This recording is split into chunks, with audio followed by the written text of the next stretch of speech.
the trap that ended Rome's greatest general and changed history forever. Rome had seen great generals before, men who crossed mountains, crushed rebellions, and carried the banners of the Republic into lands that seemed beyond the reach of civilization itself. Their names filled monuments, their victories filled history books, their triumphs echoed through generations. But there was one man whose success became something far more dangerous. Imagine standing in the heart of Rome at the height of its power. The streets are crowded with citizens celebrating another victory. Gold captured from distant kingdoms pours into the city. Exotic treasures line public displays. Veterans return home carrying stories of impossible campaigns. Everywhere people speak the same name. Not the name of the Senate, not the name of the Republic, the name of a single general. At first, Rome loved him for it. How could they not? Every victory expanded Roman influence. Every conquered territory enriched the state. Every defeated enemy seemed to confirm that Rome's destiny was limitless. The Republic appeared stronger than ever. Yet beneath the applause, something else was growing, a feeling far more powerful than admiration. Fear. Not fear among Rome's enemies. Fear inside Rome itself.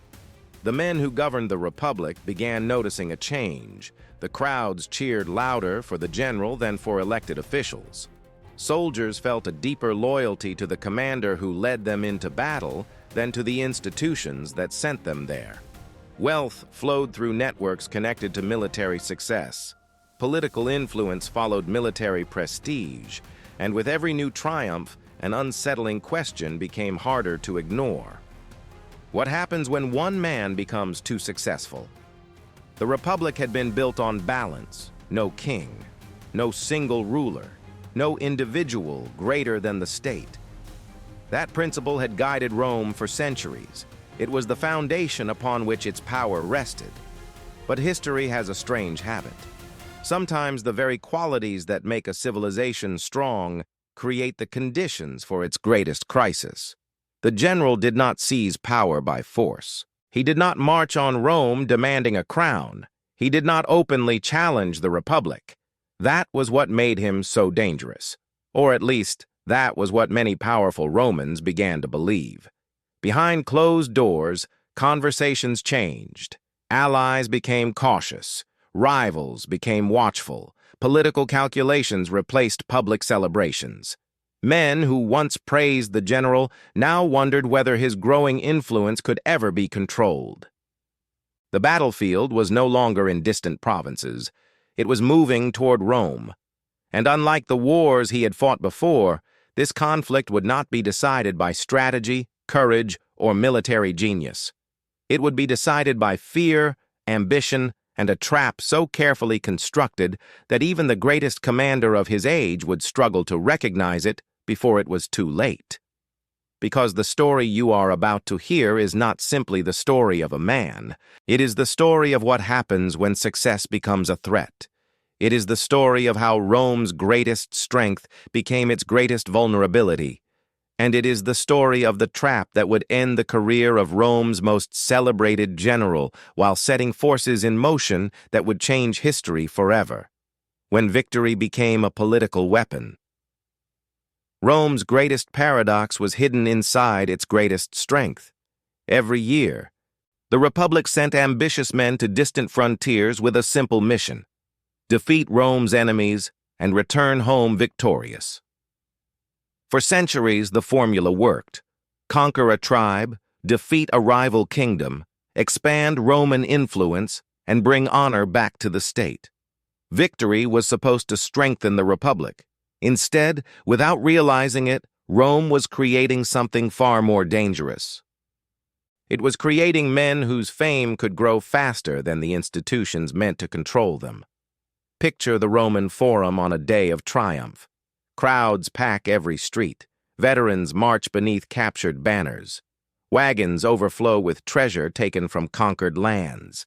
Citizens cheer as prisoners, kings and symbols of foreign power pass before them in chains.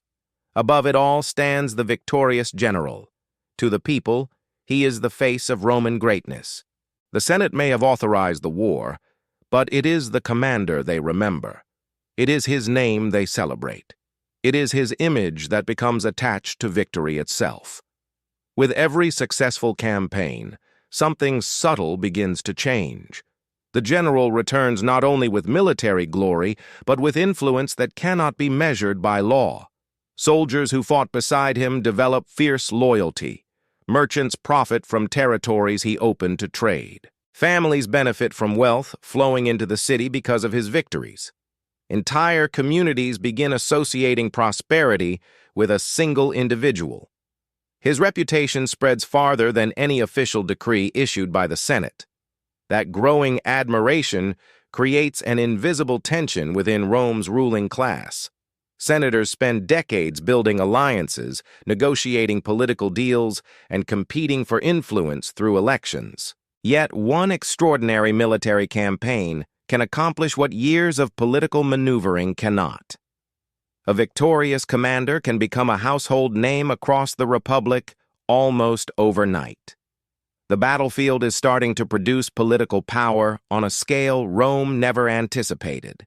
The danger is not obvious at first. No laws are broken, no rebellion emerges, no general openly challenges the government. In fact, many of these commanders genuinely see themselves as loyal servants of Rome.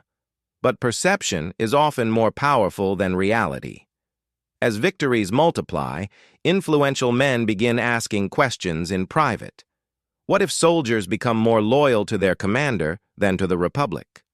What if the people trust a military hero more than their elected leaders? What if success itself becomes a threat? These concerns grow stronger as Rome expands. The Republic is no longer a regional power fighting for survival. It is becoming a Mediterranean giant. Wars now involve enormous fortunes, vast territories, and unimaginable prestige. Every new conquest increases the rewards awaiting successful generals. The stakes become larger, the ambitions become greater, and the political consequences become impossible to ignore. By the time Rome's most celebrated commander emerges, the transformation is already underway. The Republic still believes it controls the system. The Senate still believes its authority remains unquestioned. But beneath the surface, military victory has evolved into a political weapon capable of reshaping the balance of power itself. Few understand the danger yet. Fewer still recognize where it will lead. But the foundation of the coming crisis has already been laid, and in the next chapter, the true source of that power will begin to reveal itself. The shadow economy of conquest. The victories that made Rome rich did more than expand its borders. They created an entirely new flow of wealth, influence, and obligation that operated beneath the surface of the Republic. Most citizens saw the celebrations, the parades, and the trophies of war. Few understood the invisible network being built behind them. Every conquered province became a source of money. Every campaign created opportunities. Every victory connected powerful people to fortunes that depended on the success of a single commander. As Roman armies pushed farther across the known world, they gained access to resources that previous generations could scarcely imagine. Gold from distant mines, taxes collected from newly acquired territories, lucrative trade routes, agricultural estates, and commercial privileges all began flowing toward Rome. But wealth never moved through society evenly.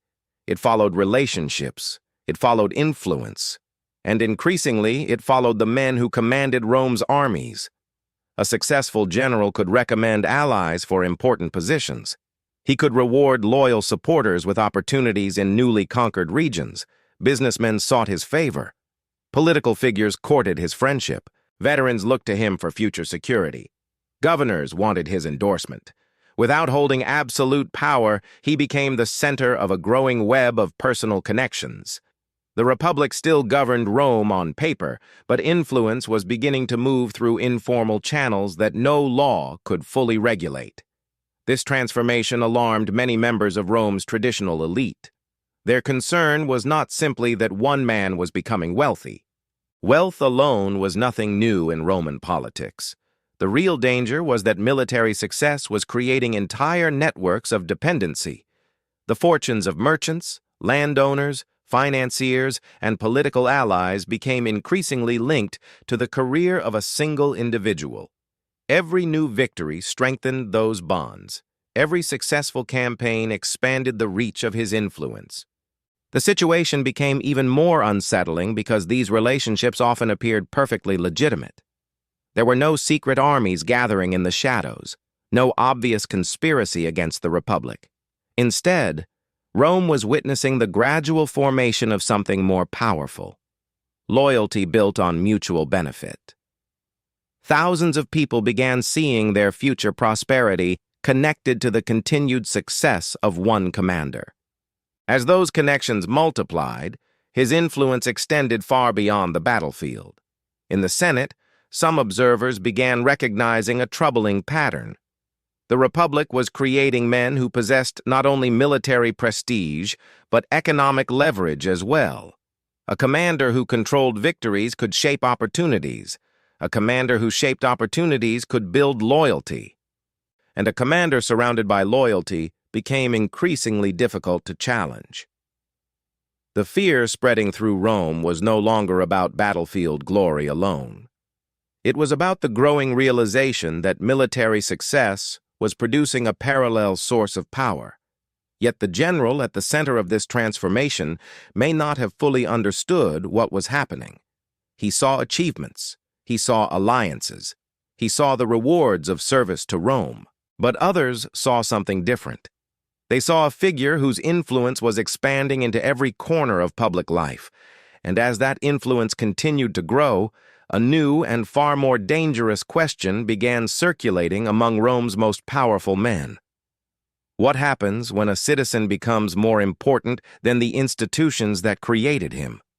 The answer would soon push the Republic toward a conflict from which there would be no easy return: the fear of a man larger than the state. There was no single day when Rome suddenly turned against its greatest general. No dramatic announcement, no public declaration of fear.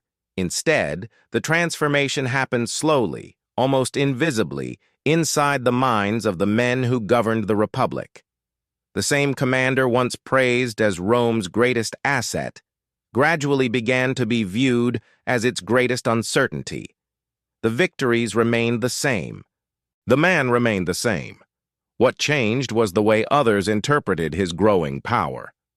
In the Senate, conversations became increasingly uncomfortable. Every report arriving from distant provinces seemed to reinforce the same reality. The general's reputation was spreading faster than the authority of Rome itself.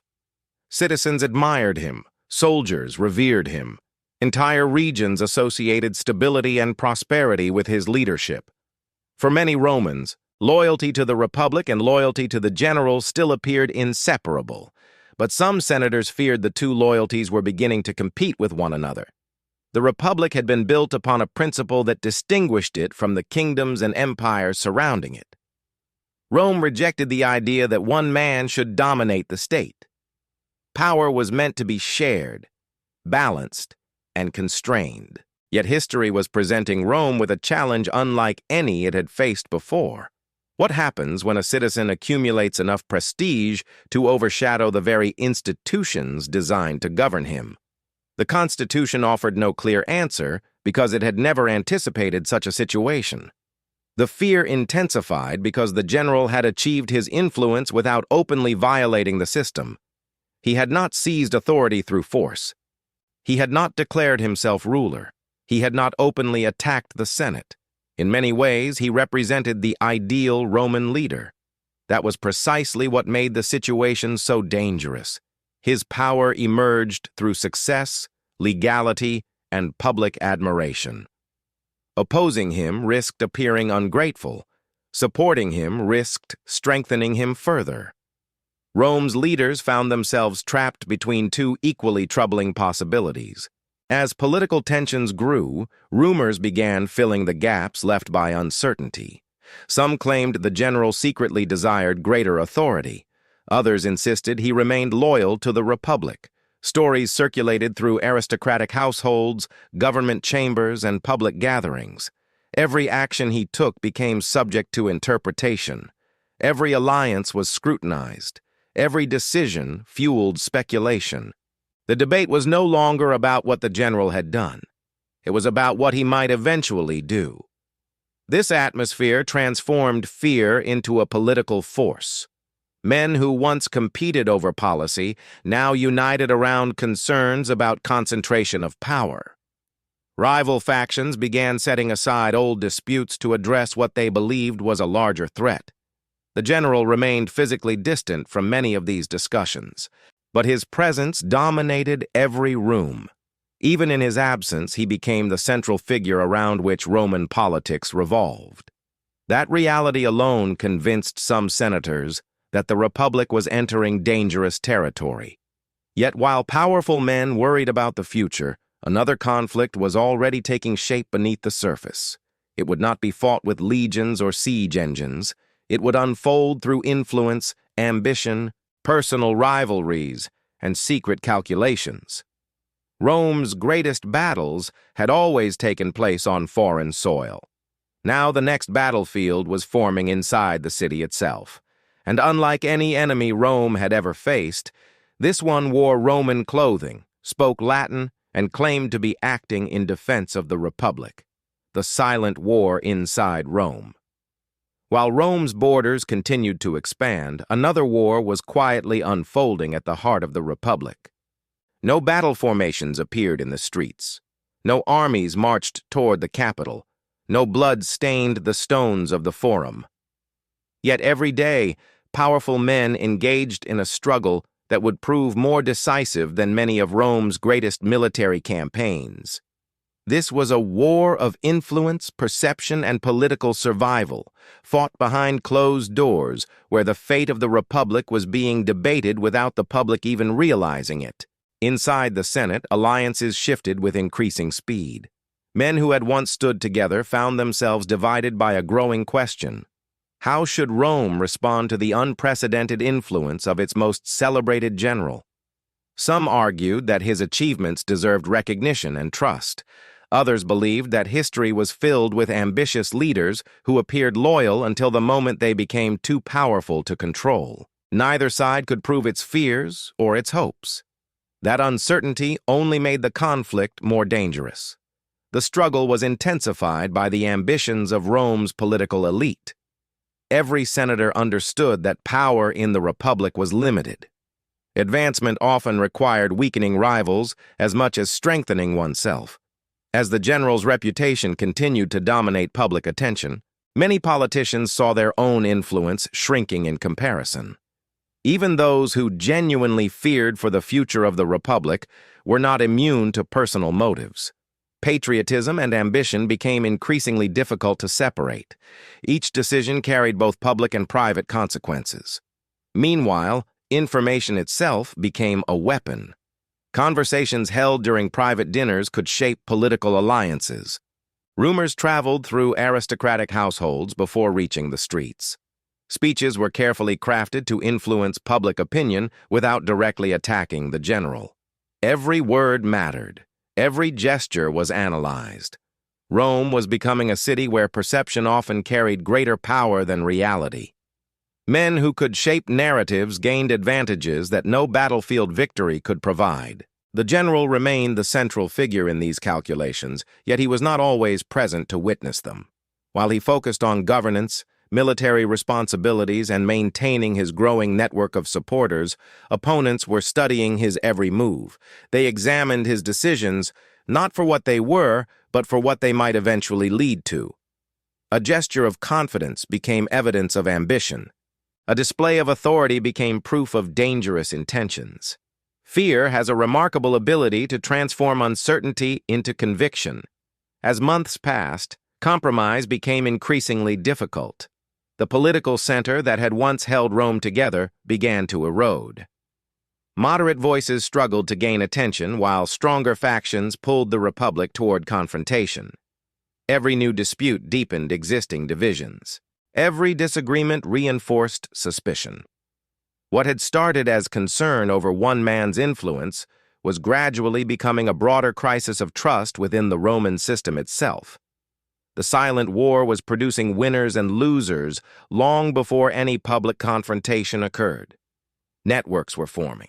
Loyalties were being tested. Future alliances were taking shape in the shadows. Most citizens still saw a prosperous republic enjoying the fruits of conquest. They could not yet see the fractures spreading beneath the surface. But those fractures were widening every day, and among the men navigating this dangerous political landscape were individuals who had once been the general's closest allies. Soon, some of those relationships would become the most dangerous threat he had ever faced. The trap built by allies. History often teaches us to look for enemies in obvious places, across distant frontiers, among rival kingdoms, inside hostile armies gathering beyond the horizon. Yet the most dangerous threat facing Rome's greatest general did not emerge from foreign lands. It emerged from within his own circle. The trap that would eventually close around him was not built by strangers. It was constructed by men who knew him, worked beside him, admired him, and at one time may have genuinely considered themselves his allies. For years, the general had relied on relationships that seemed unbreakable. Political partnerships provided stability. Powerful supporters amplified his influence. Trusted associates helped navigate the increasingly complex landscape of Roman politics. Together, they achieved victories that would have been impossible alone. But alliances in Rome were rarely built on friendship. They were built on interests. As long as those interests aligned, cooperation flourished. The moment they diverged, loyalty became negotiable. Some allies began noticing the same reality troubling the Senate.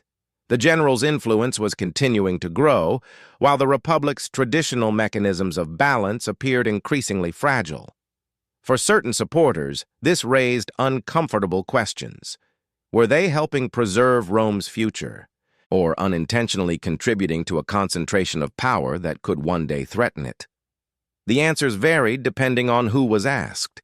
Yet the very existence of those doubts marked the beginning of a profound shift. At the same time, personal ambition never disappeared from Roman politics.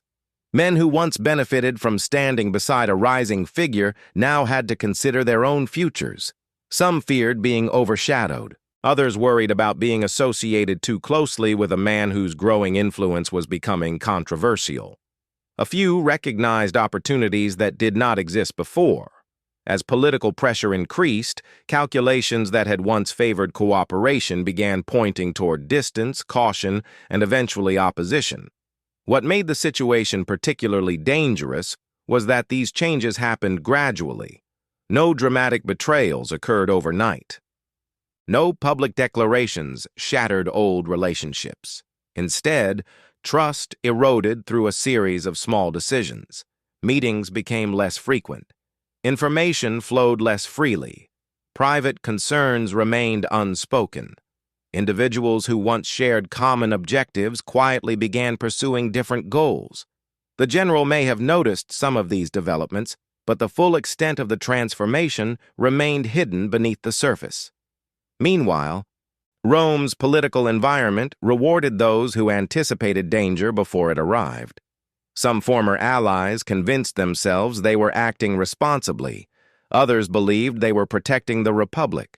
A few simply adapted to changing circumstances. Regardless of their motivations, the result was the same.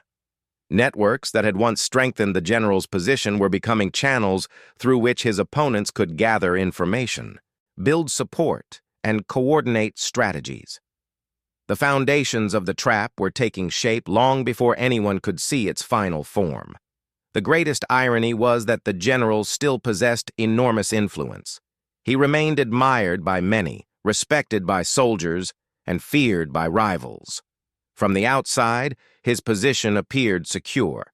Yet beneath that appearance, critical relationships were shifting in ways that would prove impossible to reverse. The battlefield he understood so well operated according to clear rules. This new battlefield did not. Here, intentions were concealed, loyalties evolved, and danger often arrived disguised as cooperation. And as the trap continued to develop, the general's greatest strength was beginning to create a new weakness: the belief that he still controlled events that had already begun moving beyond his reach. The illusion of control. By this point, Rome's greatest general had survived challenges that would have destroyed most men. He had defeated enemies on distant battlefields, navigated political storms, and risen higher than nearly anyone in the Republic's history. Success had become his constant companion. Every crisis he faced seemed to reinforce the same lesson. He could adapt, negotiate, and prevail. Yet that lesson carried a hidden danger. The more victories he accumulated, the more difficult it became to recognize a threat that could not be solved through experience alone. From his perspective, the situation remained manageable. Opposition existed, but opposition had always existed. Rivalries were nothing new in Roman politics. Ambitious senators had challenged one another for generations. Alliances shifted constantly. Public opinion fluctuated. These realities were part of the system. The general believed he understood the game because he had spent years mastering it. What he failed to appreciate was that the game itself was changing. Unlike previous conflicts, this crisis was not driven by a single opponent or faction. It was fueled by fear spreading through multiple layers of Roman society. Some feared his popularity. Others feared his influence. Others feared what might happen if nothing was done. These concerns did not require coordination to become dangerous. They reinforced one another naturally. The general continued looking for specific adversaries while a broader movement of anxiety was taking shape around him. His confidence was understandable. Few individuals in Roman history possessed comparable achievements. Crowds still admired him. Veterans remained loyal. Many influential figures continued supporting him. Evidence of his strength surrounded him everywhere he looked. Yet strength can sometimes conceal vulnerability. The very success that reassured him also prevented him from fully appreciating how dramatically perceptions had shifted among key decision-makers. As tensions escalated, opportunities for compromise began disappearing. Positions hardened. Public disputes became more frequent. Every attempt to calm fears was interpreted through existing suspicions. Every demonstration of authority reinforced concerns about power. Every concession appeared either insufficient or strategic. The general found himself trapped within a paradox. Actions designed to reduce fear often intensified it. Efforts to project stability were viewed as signs of growing dominance. Meanwhile, his opponents were becoming increasingly convinced that time favored him rather than them. Each passing month offered new opportunities for his influence to expand. Every delay appeared to strengthen his position. This perception created urgency. Men who might once have preferred caution now felt pressure to act before circumstances moved further beyond their control. The political environment was no longer driven by what the general intended to do.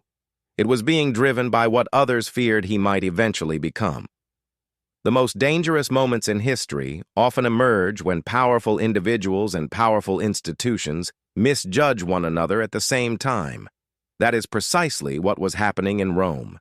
The general believed his reputation, relationships, and achievements would continue protecting him. His rivals believed those same qualities represented an escalating threat. Both sides felt they were responding rationally to reality. Both sides were increasingly unable to see the world through the eyes of the other. By the time the general began recognizing the depth of the crisis, critical decisions had already been made. Forces he could not fully see were moving into position. Conversations were occurring without him. Plans were being considered beyond his influence. The illusion of control remained intact, but reality was rapidly overtaking it. And soon, Rome would reach the moment from which neither the general nor the Republic could turn back. The moment Rome crossed the line. For years, Rome's leaders had debated, maneuvered, and delayed. They had watched the rise of their greatest general with equal measures of admiration and concern. Many still hoped the crisis could be contained through politics.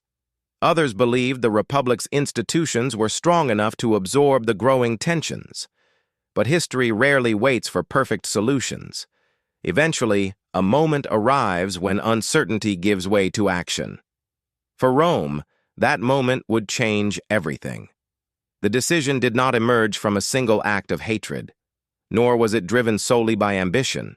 What made this turning point so powerful was that many of the men involved genuinely believed they were acting in defense of the Republic. They saw themselves as guardians of a political system that had survived for centuries. In their minds, the danger was not what the general had already done. The danger was what he might one day be capable of doing if no limits were imposed. As fear hardened into conviction, compromise became nearly impossible. The space between opposing sides collapsed. Every proposal was viewed through the lens of suspicion. Every negotiation carried hidden motives. The Republic had reached a stage where trust, the essential foundation of political stability, had largely disappeared. Once that trust was gone, even reasonable actions began producing extreme reactions. Rome's leaders were no longer searching for common ground. They were preparing for confrontation. What makes this chapter so tragic is that both sides believed they were protecting Rome. The general viewed himself as a loyal servant of the Republic whose achievements had strengthened the state. His opponents viewed themselves as defenders of a fragile constitutional order, threatened by unprecedented concentration of influence. Neither side saw itself as the aggressor. Neither side imagined they were helping push Rome toward a future far more dangerous than the crisis they were attempting to solve. Then came the moment when hesitation ended. A line that had remained uncrossed for generations was crossed. Political calculations became irreversible. Actions were taken that could not be undone. Decisions made behind closed doors suddenly carried consequences for the entire Republic. The conflict was no longer theoretical. It was no longer a matter of debate. Rome had committed itself to a path from which retreat became increasingly difficult. What had once been a struggle over influence was transforming into a struggle over the future of the state itself. The irony was devastating. The very measures intended to preserve stability began accelerating instability. Efforts designed to protect the Republic weakened the foundations that had sustained it. Every step taken to contain one perceived threat generated new dangers of its own. Men focused on solving an immediate problem failed to recognize the larger forces they were unleashing. History would later remember this moment not as the salvation of the Republic, but as the beginning of a transformation that would reshape the Roman world forever. As the consequences spread, the fate of one extraordinary general became inseparable from the fate of Rome itself. What happened next would extend far beyond personal rivalries, political factions, or individual ambitions. The trap had finally closed. Yet the men who set it in motion were about to discover a truth that civilizations often learn too late. Eliminating a powerful figure is far easier than controlling the chaos that follows. And from that chaos, a new era was about to emerge, the trap that changed history forever. When the struggle finally ended, many of Rome's most powerful men believed they had achieved their objective. The threat, as they understood it, had been removed. The balance of the Republic had supposedly been restored. The institutions they feared were under pressure had been defended. For a brief moment, it appeared that the crisis was over. Yet history would deliver a verdict very different from the one they expected. The victory they celebrated would become one of the most costly political miscalculations ever witnessed in the ancient world. The general whose rise had inspired fear was gone, but the fears that drove Rome's leaders remained. In fact, they became even stronger. The divisions that had once centered around a single individual now spread throughout the Republic. Rival factions grew more aggressive. Trust deteriorated further. Political violence became increasingly normalized. The mechanisms that had once allowed Rome to resolve disputes through negotiation and compromise were weakening before everyone's eyes. The greatest irony was impossible to ignore. The men who acted to prevent one person from becoming larger than the state ended up accelerating forces that transformed the state itself. Their actions solved the immediate problem they feared, but they created a far greater one. Instead of preserving the old republic, they helped expose how fragile it had become. The crisis had never been about one man alone. It had been about a political system struggling to adapt to the enormous success it had created. As years passed, the consequences continued unfolding. New leaders emerged, new alliances formed, new conflicts erupted. The Republic entered a cycle of instability from which it would never fully recover. The old balance of power that generations of Romans had taken for granted was slipping away. What followed would ultimately reshape the Roman world, altering the course of history for centuries to come. The trap that ended one career became a turning point in the destiny of an empire. Looking back, the story reveals something deeper than political intrigue or personal ambition. It reveals how fear can influence even the most powerful societies. Rome's leaders did not act because they hated success. They acted because they feared what success might become. In doing so, they demonstrated one of history's most enduring lessons. When institutions begin reacting to fear instead of understanding, they often create the very outcomes they seek to avoid. That is why this story continues to matter today. It is not merely the tale of Rome's greatest general, it is the story of a civilization confronting a challenge it could not fully comprehend. A civilization so determined to protect itself that it failed to recognize how profoundly it was changing in the process. The trap was designed to stop a man. Instead, it transformed an era. And that is the haunting legacy of Rome's most dangerous success. The Republic feared a hero becoming too powerful. What it never imagined was that destroying him would change history forever.